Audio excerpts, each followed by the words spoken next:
Com a palavra o deputado Marcel Van Hatten. Senador Carlos Viana, deputado Alfredo Gaspar, permitam ir direto aos questionamentos à Defensora Pública da União, a quem agradecemos também pela presença aqui, Patrícia Betim Chaves. Eu queria iniciar perguntando, doutora, se a senhora defendeu pessoalmente algum dos lesados do INSS na sua história como Defensora Pública da União? Pessoalmente? Pessoalmente, sim. Como advogada? Não. Como defensora pública. Como defensora federal. pública, exato, mas como advogado ou procurador dessa pessoa. Sim, atuei em alguns casos. E como é a reação dessas pessoas diante do roubo que, para elas, faz uma diferença enorme, de 30, 50, 100 reais nos seus benefícios são pequenos? É uma reação de indignação. Tem algum caso específico, sem mencionar nomes, que você possa citar, que tenha te trazido especial emoção ou comoção? Eu acho que casos mais assim emblemáticos nos atendimentos que foram feitos no Rio Grande do Sul após as enchentes, atendimentos que foram feitos pela Defensoria Pública da União. Mas relacionados ao roubo do INSS? Relacionados ao roubo do INSS. Não. E eu quero agradecer a DPU, inclusive... Se identificou nos históricos de crédito os descontos associativos. Atendendo demandas que não eram necessariamente descontos associativos, se verificou aí um desconto. Eu não quero deixar de reconhecer, inclusive, a Defensoria Pública no momento das enchentes do Rio Grande do Sul, quando atuou, inclusive tem participado das reuniões da nossa coordenação com alguma frequência sobre esse tema, mas não é sobre isso que estamos falando. Gostaria de saber sobre roubo aos aposentados. Algum aposentado específico que tenha sido lesado e que foi representado pela senhora, tem alguma lembrança que lhe traga algum tipo de emoção ou que diga, isso aqui foi um caso tão grave que me chamou a atenção, me chocou?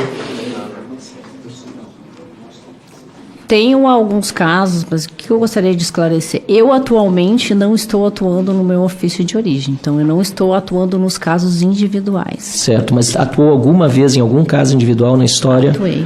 E qual foi o primeiro caso que você tem em memória de ter atuado a favor de um lesado do INSS? Nesse caso específico, que eu recorde, realmente acho que foi no 2023 ou 2024. E teve algum caso anterior, porque a notícia que nós temos é que desde 2011, pelo menos, a doutora trabalha na área previdenciária dentro da advocacia, me corrija se estiver enganado, talvez até tenha sido antes. Pelo menos 2006. Essa é a notícia de 2006. Na Defensoria a gente encontrou a informação de 2011, então é mais antigo. Teve algum caso desde 2006 de defesa de algum lesado INSS que tenha relação com descontos indevidos? Desde 2006, não tenho conhecimento. E qual foi o primeiro? 2023. Que eu recorde, na minha atuação como Defensora Pública Federal, os casos em que eu tenho conhecimento que eu atuei no ofício individual, foram 2018 e 2019, acredito. Mas a senhora há pouco disse que foi 2023. Não. 2023. A minha atuação, ela se divide numa atuação individual. Certo. E depois, quando assumi a coordenação. Certo. Entendeu? Mas como defensora de um lesado INSS, o primeiro caso que você defendeu foi em 2023 ou 2018? Entre 2018 e 2019. Ok, eu gostaria de que a senhora informasse depois a comissão exatamente qual foi esse caso, em que data foi. Eu também gostaria de chamar a atenção aqui de todos os colegas desse gráfico que está no plano de trabalho do deputado Alfredo Gaspar, que mostra o marco temporal entre 2015 e 2025 dos descontos do INSS. É muito importante lembrar que durante o governo Lula foi que houve o grande disparo, certo? Agora, antes disso, como sempre houve, lamentavelmente, roubo no INSS, nós sabemos que houve episódios, por exemplo, relatados pela imprensa, Geraldo Doca, em 2018, e INSS fará pente fino em convênios por suspeita de fraude, isso foi no jornal O Globo, e também em 2010, o mesmo repórter, contribuição compulsória, aposentados são descontados sem saber, sindicatos faturam milhões.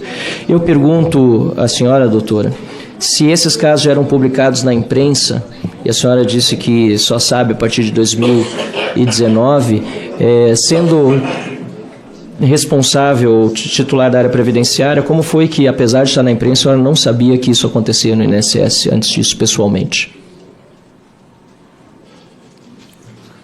Nós temos conhecimento através dos relatos dos nossos assistidos. Mas a senhora disse antes, em resposta ao relator, que pessoalmente a senhora só soube dos descontos a partir de 2019. Gravei bem essa palavra. Pessoalmente. O que significa pessoalmente? Significa dentro da defensoria? Atendimento. A senhora nunca leu as matérias da imprensa antes? Claro, a senhora não conhecia as matérias da imprensa? Conhecia as matérias. Então a senhora sabe que antes de 2019 também acontecia esse tipo de roubo? Sei. Ah, bom. Então, a minha resposta foi em relação quando eu atuei. Tá bem, porque isso não estava claro. A senhora disse pessoalmente, eu sei a partir de 2019, mas a senhora tinha conhecimento, então, pessoalmente também, fora da sua atuação? Sim. Diretamente relacionada à atividade funcional, que na imprensa já saía esse tipo de matéria. Tinha conhecimento. Isso é importante, fique claro, senhor presidente, senhor relator, porque eu gostaria de saber também se, apesar de saber ter envolvimento pessoal desde 2019 a 2023, quando a senhora não era coordenadora, eu tenho certeza que a senhora levou para o seu superior o conhecimento dessas atividades em 2019 e 2023, correto? Eu atuei em favor de pessoas assistidas e tomei as medidas extrajudiciais ou judiciais. Mas cabíveis. eu lhe pergunto se levou ao coordenador pelo seguinte, porque quando a senhora foi coordenadora, a senhora tomou ação e decidiu fazer parte, inclusive, do grupo de trabalho e ir atrás desse escândalo. Mas antes disso, a senhora não era coordenadora e havia um coordenador. Gostaria de saber quem é o coordenador, ou quem foi. Não me recordo, tem que ser solicitada essa informação. A senhora não sabe quem era o seu coordenador? Não era o meu coordenador. Não era. Como é que funciona, então? Esclarecendo que nós temos independência funcional. O coordenador da Câmara de Coordenação e Revisão Previdenciária, ele não tem nenhuma ingerência em relação ao Defensor Público Federal. Mas a senhora tendo independência funcional, a senhora acha que a senhora não tem obrigação de levar para essa pessoa uma informação que a senhora já conhecia desde 2019 dentro da instituição como defensora pública? Não. A senhora não tinha obrigação de levar a essa pessoa essa informação. Eu discordo. Eu acho que a independência funcional não pode ser utilizada para blindar um superior e prejudicar aqueles que estão sendo lesados. O senhor não concorda? Eu acho que o que deve ser esclarecido é como são as atribuições dentro da Defensoria Pública da União. Não, mas isso está muito... Eu não teria que relatar mas nenhum eu sou deputado federal e aqui são senadores aqui, nós todos sabemos a legislação, inclusive nós fazemos a legislação. Então, isso não seria prevaricação? Não. A senhora não informar o coordenador da área de que dentro da sua área de atuação estão acontecendo roubos e apesar de pessoalmente, repito aqui, me ajuda o senador Rogério Marinho, pessoalmente a senhora sabia dos casos, mas não informou o coordenador, não sabe nem quem era. Não me recordo quem era o coordenador no momento.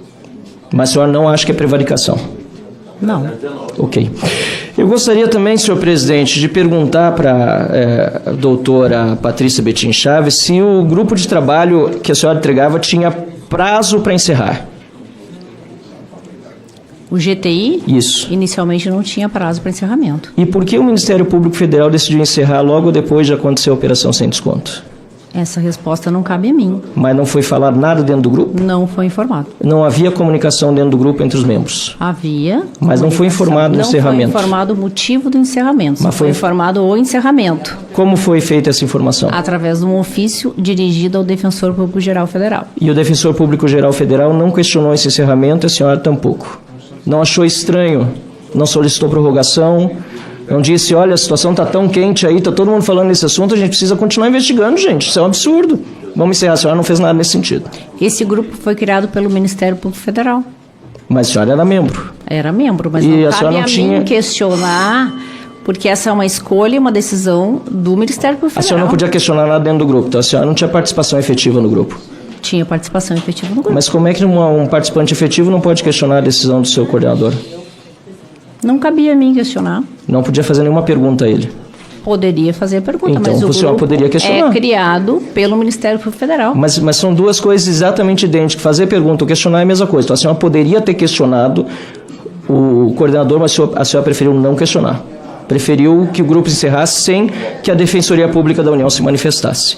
E a senhora diz que a DPU não é órgão de controle, mas a DPU ajuiza uma série de ações civis públicas, emite recomendações sobre políticas públicas, e eu te pergunto, por que a DPU não ajuizou nenhuma ação civil pública para afastar a cúpula do INSS ou até mesmo para tomar medidas mais drásticas para que o INSS adotasse providências quanto à implantação da biometria, por Última exemplo? pergunta, por favor. Essa deputado. pergunta Foi final. não. Eu gostaria de saber se a DPU... Desculpa, presidente, só pela interrupção, vou repetir para ficar bem claro. Se a DPU ajuiza toda hora ação civil pública, isso aqui é muito corrente aqui, emite recomendações sobre políticas públicas. Por que, nesse caso, a senhora acredita que não foi ajuizada nenhuma ação civil pública para afastamento da cúpula do INSS, ou então que se tomasse medidas drásticas para que o INSS adotasse providências quanto à implantação da biometria? Os defensores regionais de direitos humanos ou a Defensora Nacional de Direitos Humanos têm independência funcional e avaliar qual a sua forma de atuação, que pode ser não somente judicial, mas extrajudicial, através de recomendações. E por que o DPU Obrigado, não fez deputado nesse caso? Barratem. Não, mas a pergunta não foi respondida. O prazo Eu entendo, encerrou. mas só por que deputado. não fez nesse caso? Só essa pergunta. Por que nesse caso não foi feito, na Não sua cabe opinião? a mim responder essa Ok, pergunta. obrigado, senhor presidente. Obrigado.